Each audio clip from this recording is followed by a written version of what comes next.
I'm Lieutenant Williams, a police officer attached to the Juvenile Division.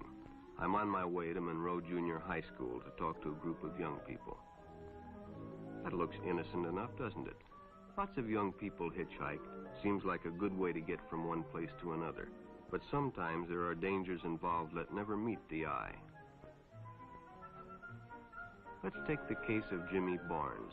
Jimmy played baseball all afternoon, and he didn't feel like walking home, so he decided to thumb a ride.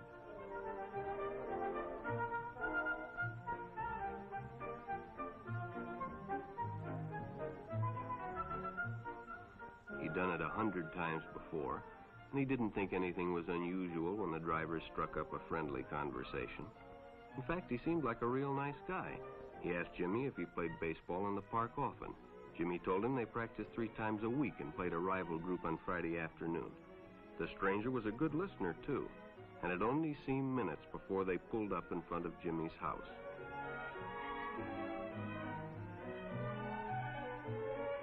When Jimmy got out, the stranger gave him a friendly pat.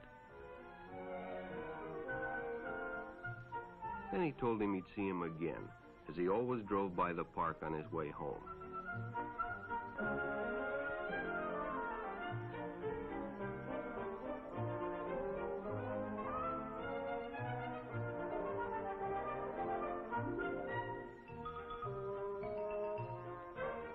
Sure enough, the following day, when Jimmy finished playing ball, well, the man was there waiting.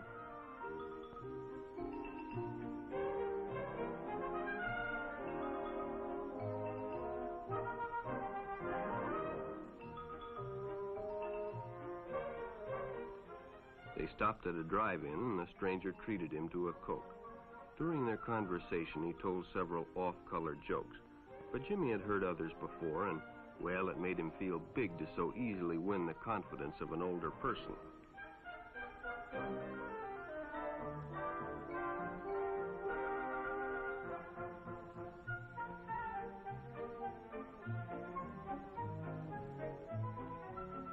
The following Saturday, they went fishing together. By now, they were using first names. Ralph said it was more friendly.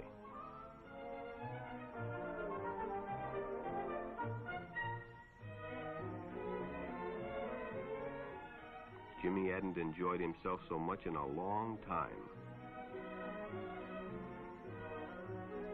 Then during lunch, Ralph showed him some pornographic pictures.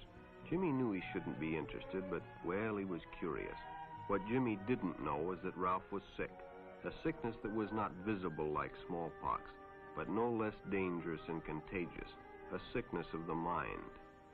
You see, Ralph was a homosexual, a person who demands an intimate relationship with members of their own sex. But by now, Jimmy felt a fondness for Ralph, and they continued to go places together. Ralph was generous and took Jimmy many interesting places and did many nice things for him. He bought presents and even gave him money, but payments were expected in return. You see, Jimmy hadn't recognized Ralph's approach soon enough.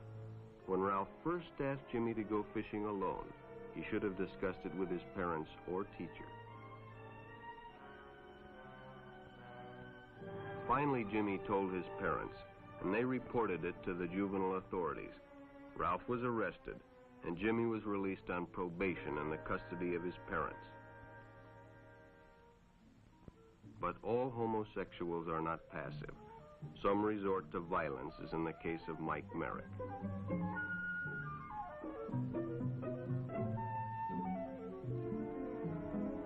In the heat of competition, no one noticed the man who sat and watched. And when the game broke up and the others left, Mike decided to stay and practice a little longer.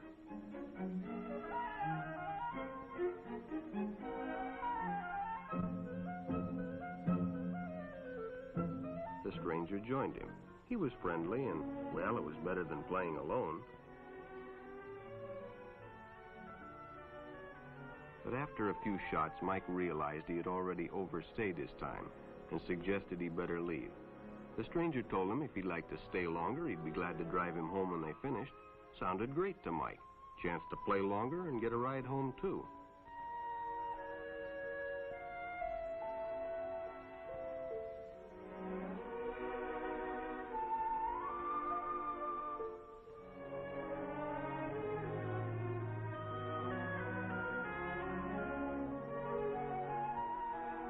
When they finished, the stranger told him he'd make a fine player someday if he got lots of practice.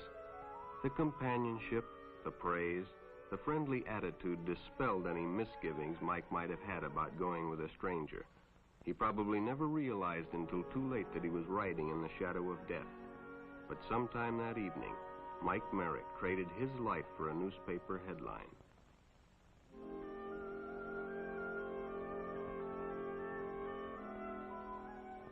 As Denny and Jerry got the papers ready for Jerry's afternoon delivery, they only casually noticed the two boys that raced by in the afternoon traffic, and they didn't pay much attention to the car that drew up shortly afterwards until the man called them over.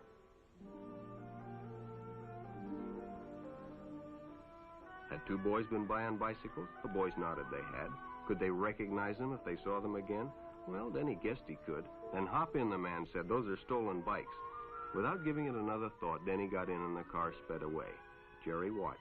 He'd been told many times, if a friend got in a car with a stranger, to write down the license number.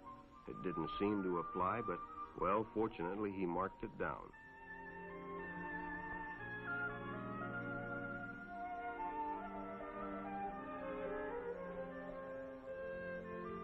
When he delivered a paper to Denny's house, he asked his mother if they'd caught the boys that had stolen the bicycles.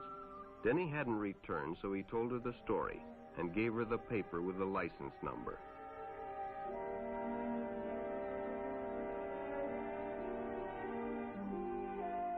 Being a careful parent, she decided to call the police. Jerry supplied the necessary information, and the stranger's car was quickly spotted. It was a good example of how important it is to always get the license number and description of any stranger who takes a young person off alone, no matter what they tell you.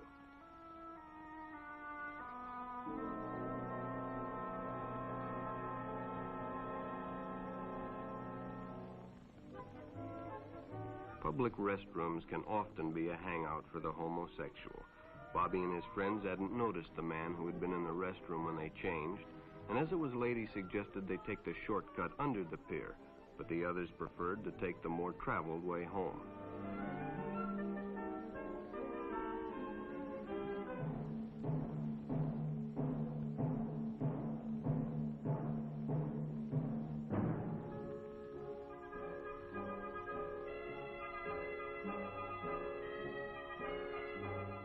When Bobby recognized the stranger as the man in the restroom, the shortcut under the pier didn't seem like a good idea at all.